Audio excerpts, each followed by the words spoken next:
Hi, welcome back to Mike's Diabetes. Welcome. Why always open the eyes wide? But today, let's start off by taking a look at what the blood sugar is. My blood sugar is 10.2. And today, I'd like to talk about what's this? My insulin pump and my CGM. And I've had kind of a convoluted path with this device. Years ago, 83, I kind of had just graduated high school and I was put in the hospital. I was having blood sugar issues again. I spent an awful lot of my life in and out of the hospital with diabetes. While there, I was put on I think it was called a Nordis pump. Don't quote me exactly. It was white. You bought insulin in a cartridge and you just inserted it. Had no relationship to this current pump. So that was great. I started working probably about 5 years after working. The doctor suggested I go on the insulin pump and it would be better controlled. And so I did it. I wore that pump right down to the ground. And there was a short period where the company I worked for wouldn't cover the insulin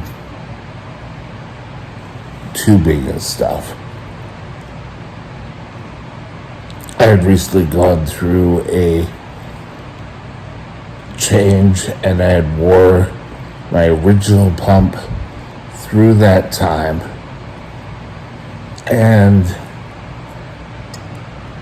I'd stopped and then I'd started again, and I went with the Medtronic pump. Basically it was only sort of the only one on the market at the time, and in BC you couldn't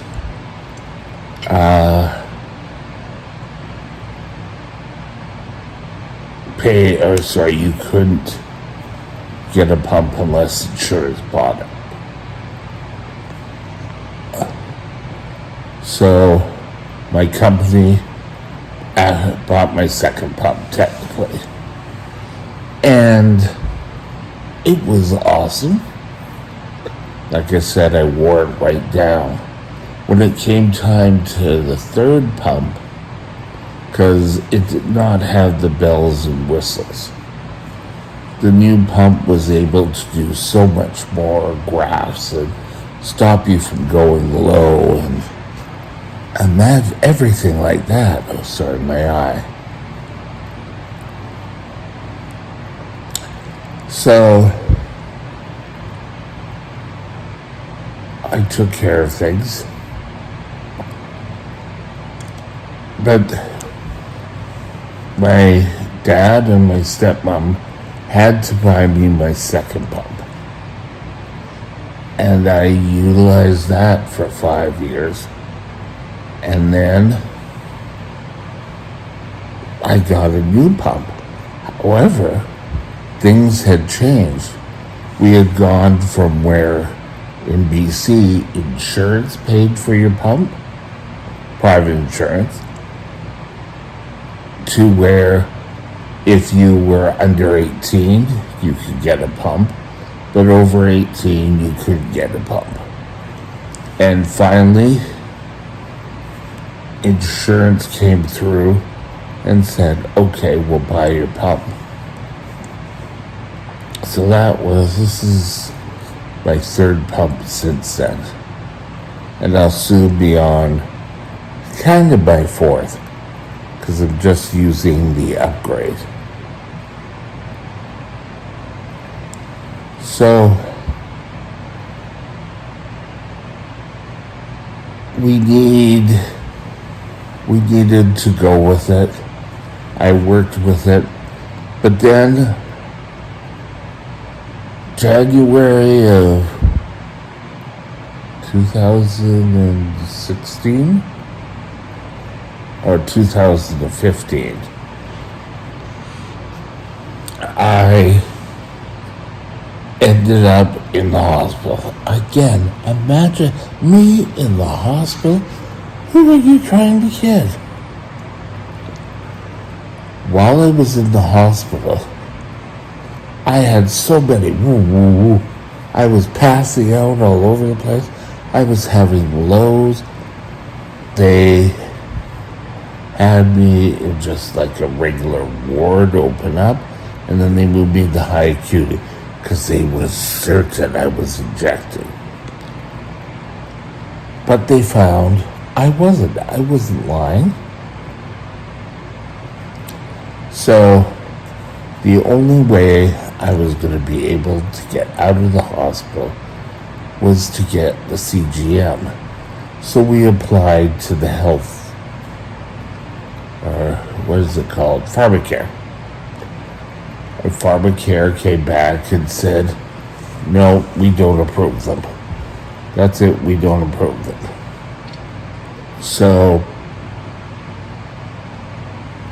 I was in the hospital. There was no way they were going to let me leave without a CGM. We applied again. It came back. I wrote to the minister. It came back. You know, the amount of hoops we had to go through. We finally went to a tribunal where there were 3 people. There was a person there from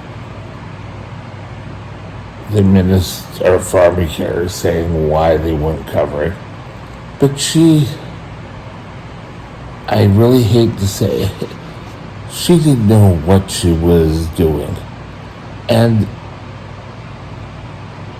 I'm sure she has her expertise, but insulin pumps and that was not for it. And I kind of got the picture that she was sort of on my side. But during that tribunal,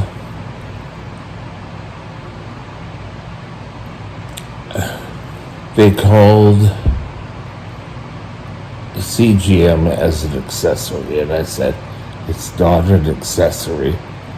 It's a way of life. I need the CGM to live, or you're going to be paying for hospital rooms, and it's probably cheaper.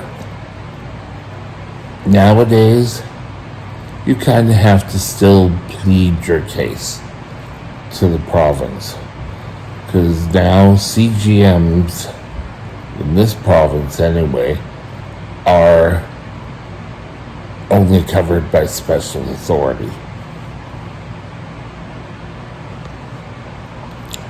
But ever since I've got approval, I wear the sensor. If it runs out, I immediately put a new one on. It's become the daily part of my life. And I have so much better blood sugars. I still go up and down every once in a while, but for me, the CGM has been a lifesaver. Hopefully, eventually, every diabetic can be treated with one of these, and with a CGM that will be able to tell you your blood sugars. Because without it, I would still be in the hospital. And I'm not in the hospital now, I'm in the long-term care. But I could leave, I could go. So, if you're currently having issues with getting coverage for your CDM, don't give up hope. If you're just wanting it because it's the newest technology, I can tell that you're not going to get approved. But if you actually need it, you'll get approved. Doesn't matter if it's private insurance, public insurance. Keeping your blood sugars on that normal range is the best thing that could happen. I think nowadays treatments are coming more and more around to where pumps and CGM are getting to be more and more common. Well, I just wanted to give that little talk, and as someone from Saturday Night Live years ago said, now talk amongst yourselves. Have a great day. We'll talk to you later. Bye now.